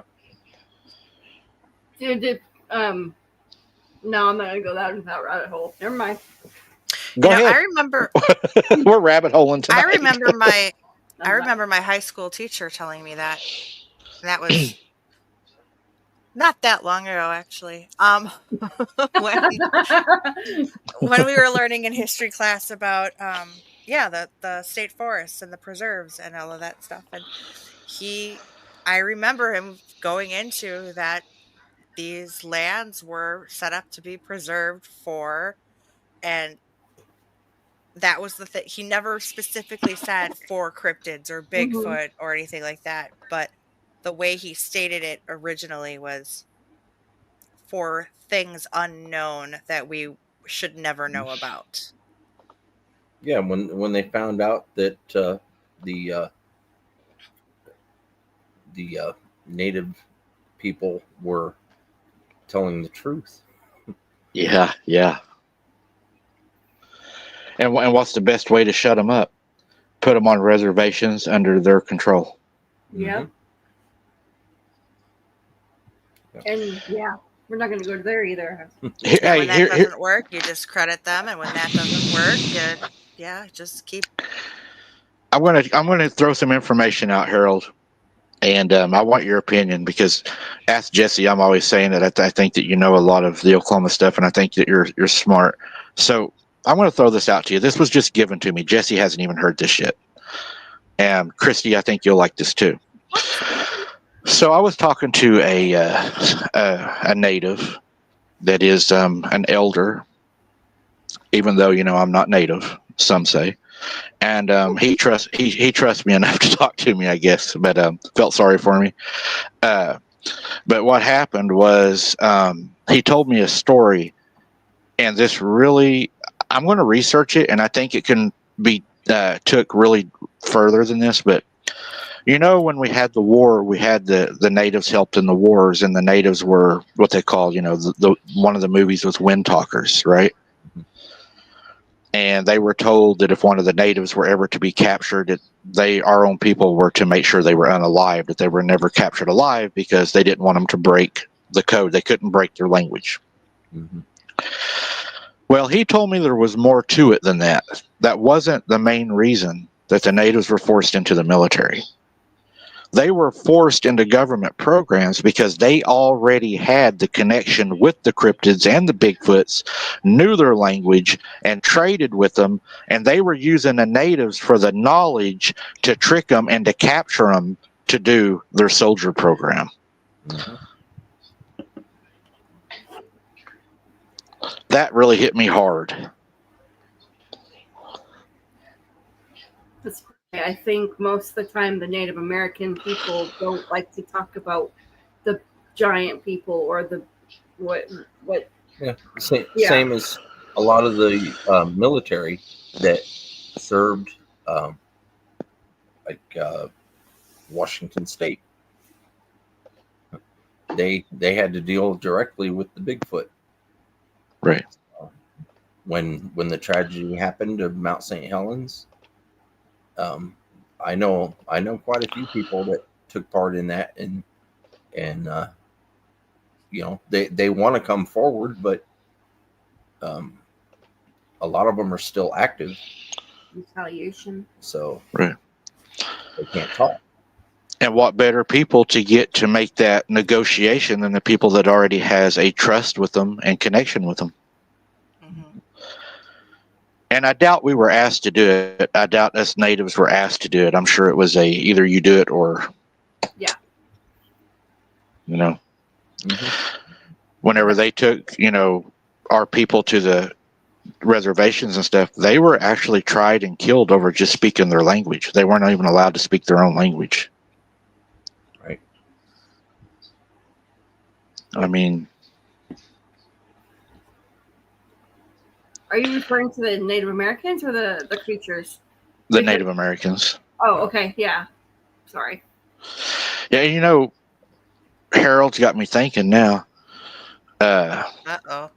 That's dangerous. Say it. I'm guessing Harold can't go into a lot about the St. Helens thing because he would endanger people. But I was told during the Mount St. Helens operation that they actually used Native Americans in the tracking and capturing the injured ones, the burnt ones, and communicating with them.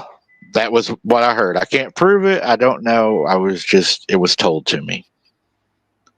Well, I can say one partially tell one story. Buddy of mine that was there said that he was escorted there by Jeep, and when he got there, his commanding officer was standing next to a large bipedal creature that was covered in hair from head to toe, except he was wearing a trench coat and sunglasses. And he walked up to his commanding officer, and the commanding officer introduced him to the Bigfoot, and the Bigfoot spoke to him in English. Wow. And they arranged for his unit to go up on the mountain and clear out one of the caves that was built into the side of the mountain, where there was a lot of unalived and injured Bigfoot. Wow. And they had to clear him out. And he had to take orders from that Bigfoot. Man, that just it makes my mind. It takes me all the way back to the knowledge that they have from the Nephilim and the Iliad and what was passed down. And you look at our aircraft that fly in the skies and the stealth bombers and all that technology, and you just know that there is something else behind the scenes. I'm not saying it's coming from good. Well, it wouldn't be good, because things of war are meant to kill. Right. So I mean, it wouldn't be good. I mean, we use power as to make peace, and we just don't have a choice but to make peace through power. But I mean, it seems like, if there was if the world was to have this huge fight and everybody died and these two cavemen were left, right? They both lived in a hole by each other. It's like they would come out of their holes and they would both find a stick and they would try to beat each other to death. It seems like humans have always tried to kill each other from the beginning of time. It's always just been war or fighting, or whoever, the strongest wins, Unless it was two women left behind. Then Yeah, Well, yeah, everything but would be fine and Ellen said she peaceful. heard that story too that I just told. I know the man that told that story personally, and I know a lot more detail, but I'm not gonna go into it too deep. Didn't we just see something on YouTube about the Mount St. Helens Yeah, thing? Wasn't yeah, it 45 years ago? it's Mount St. Helens eruption was 45 years Yeah, ago. 45 years ago. So, Harold, when would be a point that would come up that you would be able to discuss what you cannot confirm nor deny?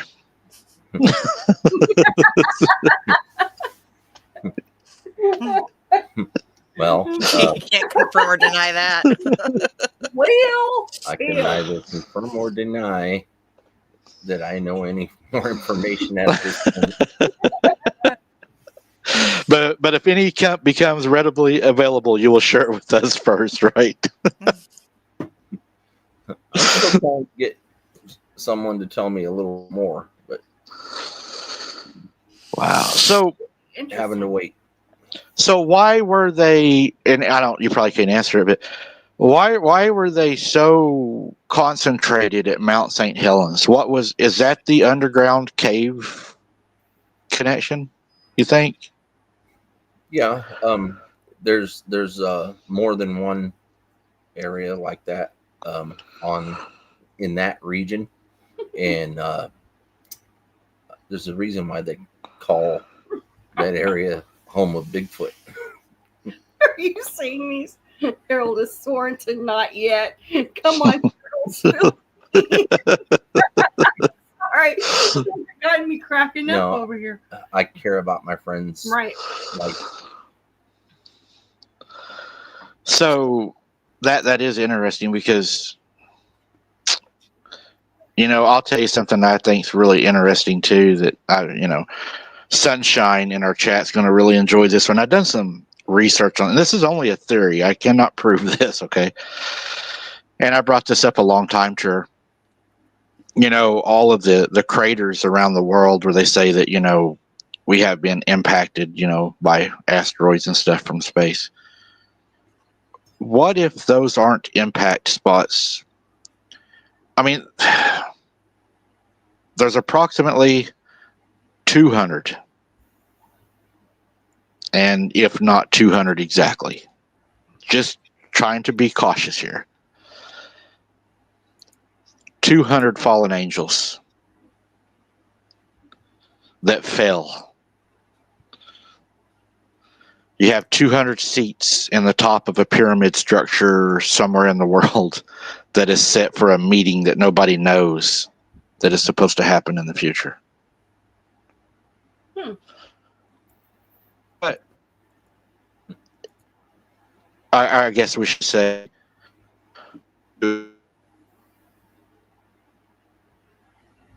Uh-oh. Yep. Storm.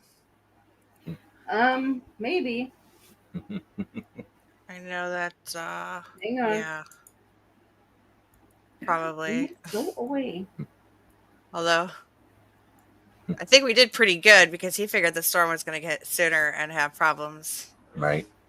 I'm looking, And Jess. Hang on. We've already been on for over 2 2 hours. Yeah. So I'm just looking at some of these other comments in here. A lot of good comments in here tonight. Well, I don't know exactly where he's located, but there's the map. He's back. Oh, hi. there we are. I must have either I have a storm here or I'm talking about something I shouldn't. Right. Well, Or both. I don't know exactly where you're located down the map there, buddy, but there's what the blue dot's where I'm at. No, that shouldn't even be around me. Well, that's all east of us, so Yeah, it's east of me too. okay. Wow. That's craziness. Yeah, maybe we should stop talking about that. But my question has always been is who is actually in control? Right.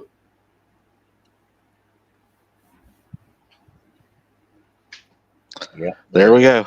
The things that were built before modern man, the questions that modern man has about how those are built, Right. or who built them. Yeah, those are things that not really supposed to be known by us. Yeah, I know. Oh, go ahead. I'm sorry. No, I just know exactly what Harold's talking about. I just know that we can't go down that rabbit hole. Not here. That would have to be a Patreon that we would have to do.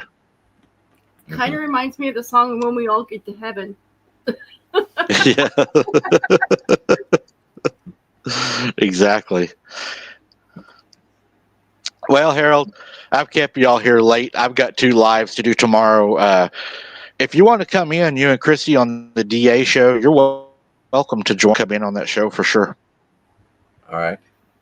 Well, maybe he can. We'll see how I'm feeling. My legs are about ready to fall off right now. Sorry. Oh no, you'll be okay, Christy. Even if you snore, we don't care.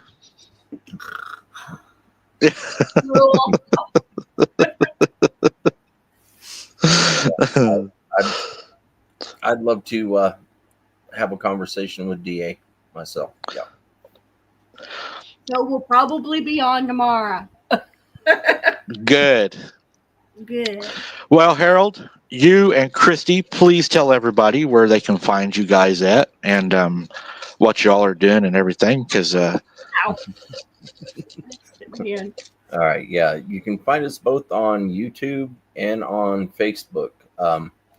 You can find OCST on YouTube at OCST. Oklahoma Cryptid Search Team. Well, yeah, Right? Oklahoma Cryptid Search Team. You can look that. I forgot the actual. Oh, well, but, I don't know. AI Mode posted just- your link earlier. Just type in OCST Oklahoma Cryptid, and It should pop up. And then on Facebook, it's Oklahoma's Cryptids search team. Under my full name, Harold Eugene Milam, you'll be able to find it, or you can just type in OCST, Oklahoma Cryptid Search Team. And we have a Facebook group. And then Christy. Okay, well, CRJ Design, that's me, Christy Jurina. You can find me on YouTube at CRJ Design. And then on Facebook, CRJ Design, I have a chat and a page. And if you can't find it that way, just look me up, Christy Jurina, on Facebook. But I dropped a video, guys, last night. I think it was last night, right? Really late last night. I'm giving away. I'm doing a giveaway for a welcome to CRJ Designs. I'm giving away a set of wood burned coasters. But you guys can pick the design. But you guys have to enter the said drawing either via email at minhoma, MINNHOMA 80 @gmail.com, or by Facebook Messenger. And only one, you can enter once. And the drawing will be on June 4th, live on OCST Bigfoot stuff. You have until the 1st of June to get it out then. So go subscribe and go find that video, because I just dropped it last night. I told you guys I had some exciting news. I pasted it all over the place. So y'all. Sorry. Thank you for that, Sharon. Yeah, let's see. DA's on at, I believe, 8 tomorrow, Harold. It's 8 o'clock, and then we got the show at 5 o'clock with 401 Files. So, yeah, come and hang out with DA and us. We're going to talk about outings and stuff like that. I asked him, I was like, do you have any, subjects you want to talk about? And he's like, you know what? Let's just go on there and let's just talk about our outings and what we have ran into and stuff like that. So it should be a pretty open show. So it should be a lot of fun. Oh yeah. DA's he's a good guy. And actually, he was in the other night, and I actually subbed to his thing as soon as they dropped his link. So I'm excited. Awesome. I like and his knowledge on dogmen. Yes, and he's a real author too. He writes his own books. He don't have other people do it. He's a very good author. He actually the last book he dropped, he was number 1 in that category. So, and he wrote it himself. So I guess that's what authors do, though. They write their own books. But yeah, I enjoy a lot of his work. There's Sarah there. She just showed up tonight. Hopefully nothing slapped her on the back while she's walking over here. Hey, Mike. Yeah. Did Jess post? What'd she say? Thanks for helping us get 100 plus tonight. Woo! Oh, wow. Yay. Yeah. Thank Jess, you. I had to say something. It was awesome. Yeah, thank you everyone for pushing us over the 100 likes tonight. We're growing, and I want to see everybody grow that's working with this. Harold, your show. Oh my God, I go into everybody. DA and Christopher Cyrus is dropping a new show. We got 401 Files coming on. We got Ryan Tremblay we support. We got Arcane. We got Blake Dusher, the Lost Cryptids Conservatory. I'm going to forget somebody I know. Amanda the Bigfoot Lady. I went and Squatch and Holler the other night. That was a very great chat. Very nice, relaxed chat. I enjoyed it there. It was a warm welcoming. Deborah? Squatch and Holler Woodwalkers. Yeah, Deborah Hatsfield over there in the UK across the pond. She's going to be coming back on, I think, next month. We got a lot of really good people out there. And you know what? It's more than just going on and talking about creatures and cryptids and everything. It's about a family, and we all get along, and we enjoy it, and we enjoy each other. We enjoy each other's company and visiting, and it just makes it all just that much better. Yep, absolutely. Absolutely. All right, Harold, I'm going to let you and Christy run, and I will see you tomorrow night. And if you're up or feel like it, jump in on the 401 Files. That guy seems like he's got a lot of great info to share. All right. Yeah. Yeah, we'll see you. All right, thank you, guys. All right. Good night, everybody. Night.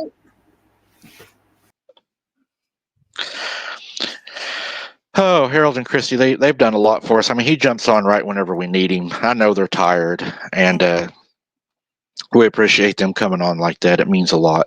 Mhm. I'm tired too, Jesse, and I want to eat a burger, so I'm going to let you start wrapping your end up. I'm hungry. Thank you, everybody, for being here tonight. We really, truly appreciate each and every one of you. We wouldn't be here if it wasn't for you guys. So thank you for being here. Thank you for the likes. Thank you for the shares.